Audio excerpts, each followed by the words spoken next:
চাপ আন্দোলন যারা অবৈধভাবে প্রমোশন পেয়ে আমাদের এই টেকনিক্যাল পদে যারা অংশ নিয়েছে, আমরা এটা কি মানবো?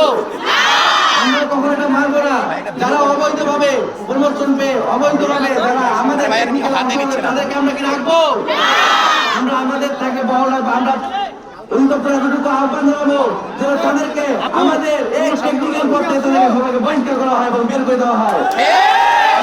একজোট থাকবো, এখন সব সময় সকল বহল থাকবো যে আমাদের আন্দোলন বহল থাকবো, ঠিক আছে? ধন্যবাদ সকলকে।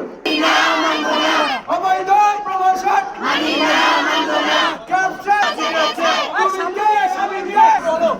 আমরা সকলে জানি এই সরকার শিক্ষা বোর্ড আগামী পরশুদিন যে রায় দিয়েছে এই রায় পরিবর্তিত পাশে কখনো গ্রহণ করেনি। পুরো বাংলাদেশে 2 দিন যাবৎ আন্দোলন হচ্ছে, এখন আপনি রায় প্রত্যাহার করা হয়নি। এই পলিটেকনিক পাশে এই ডিপ্লোমাসিকে আপনারা যদি শান্ত করতে না পারেন পুরো বাংলাদেশে কঠোর আন্দোলন করে উঠবেন। আমাদের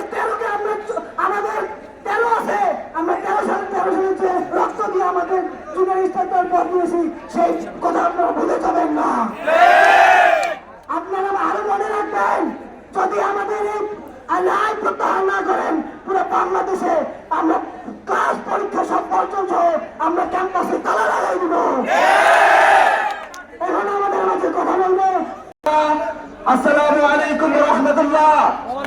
আপনারা অবগত আছেন যে গত পরশুদিন অবৈধভাবে হাইকোর্টের যে রায় দিয়েছে 30% ক্লাস জুনিয়র ইন্সট্রাক্টর পদে পদোন্নতি পাবে, আমরা এই রায় তীব্র নিন্দা এবং প্রতিবাদ জানাচ্ছি।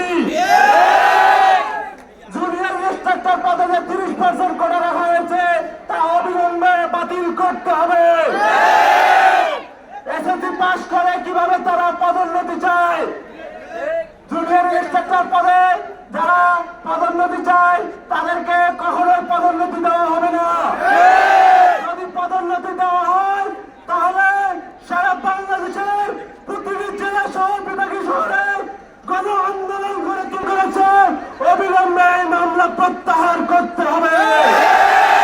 যদি মামলা প্রত্যাহার করা না হয় তাহলে গণ আন্দোলন করতে বাধ্য হবে। আমরা আরো বলতে চাই, জুনিয়র ইন্সট্রাক্টর পদে যে বিজ্ঞপ্তি ছাড়া হয় তা কেবলমাত্র ডিপ্লোমা ইঞ্জিনিয়ারদের জন্য বরাদ্দ রাখতে হবে। এই রায় 100% ডিপ্লোমা ইঞ্জিনিয়ারদের জন্য।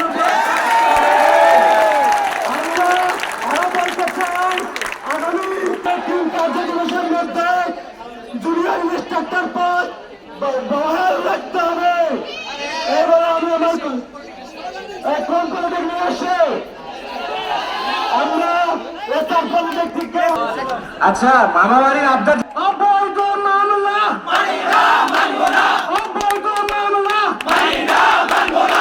আমরা ডিপ্লোমা ইঞ্জিনিয়ার, আমাদের নামের সাথে ইঞ্জিনিয়ার যুক্ত হবে। আমরা চাকরি পাই না, আমরা দিন শেষে যাই শোরুমে জব করব, আর তারা এসএসসি পাস করে আমাদেরকে পড়াবে। অবৈধ মামলা, অবৈধ মামলা। আমরা 100% সিওরিটি দিব। আজকে আমরা এখান থেকে বের হয়ে আমাদের সবার ফেসবুক আইডি দিয়ে আমরা প্রোটেস্ট করে তুলবো ইনশাআল্লাহ। উপস্থিত সবাইকে আমার সালাম, আসসালামু আলাইকুম। আজ আপনাদের সঙ্গে বলার মতো আমার কিছুই নাই, আমার যে বন্ধু বান্ধবরা আছে সবকিছুই বলে দিয়েছে। শুধু বলার মতো একটা কথাই আছে, ডিপ্লোমায় ভর্তি হওয়ার পর কিছু কুত্তা দিয়ে বলতে হয়। আমরা প্রভাবটা আমাদের মোকাবিলার জন্য পরিস্থিতি তৈরি না করার জন্য অনুরোধ জানাচ্ছি। এই যে যদি জুনিয়র ইন্সট্রাক্টর হয় তারা আমাদের কি শিখাবে? আমরা তো সিভিল থেকে পড়তেছি, আমরা কি মেকানিক্যাল পড়াতে পারবো? তাহলে এসএসসি পাস করে আমরা কিভাবে পড়াবে? আমরা ওরা বলে নাকি আমরা সাথে আছি। আজকে আমরা 200 প্লাস আসছি, কালকে যদি ভাইরা বলে লাগে আমরা 300 প্লাস যাবো। ভাইরা বলে সাথে রাখুন। আজকে 1 ঘন্টা অবরোধ করছি, কালকে স্বাধীন অবরোধ করে রাখবো। মানতে হবে, এই দাবি আমরা মানবো না। আমরা প্রাইভেট পড়ালেখা যতগুলো সময় আমাদেরকে সরকারি ভাইদের সাথে ছাড়তে হবে। আপনারা আমাদের সাথে আসবেন, এটা আমাদের অনুরোধ। আমি এখানে সর্বপ্রথম একটা কথা বলবো, সেটা হচ্ছে আমরা যেহেতু বেসরকারি পলিটেকনিক, আমাদের আসতে কিন্তু অনেক বাধা বিপত্তি হচ্ছে। কাল থেকে যেন এই বাধা বিপত্তির সম্মুখীন না হতে হয়। বাংলাদেশে শুধু সরকারি না, পাশাপাশি যত বেসরকারি পলিটেকনিক আছে যদি একত্রিত হয়, কারিগরি বোর্ডের বাপের ক্ষমতা নাই, আমাদেরকে দাবাই রাখতে হবে। আমাদের 10 সংখ্যক লোক নিয়ে আপনাদের সামনে আমরা একত্রিত হব। সর্বপ্রথম আমরা এই কথাটাই বলবো, আমাদের দাবি সবচাইতে একদম ম্যানুয়ালি দাবি, যেটা আমরা কোনো অবৈধ দাবি করতেছি না, সেই দাবি আমাদের মানতে হবে। এবং আমি স্যার বড় ভাই, এই সরকারি বড় ভাই থেকে বলবো, আমাদের প্রাইভেটদের পাশে আপনাদের থাকবেন, আমরা আপনাদের পাশে থাকবো। আসসালামু আলাইকুম।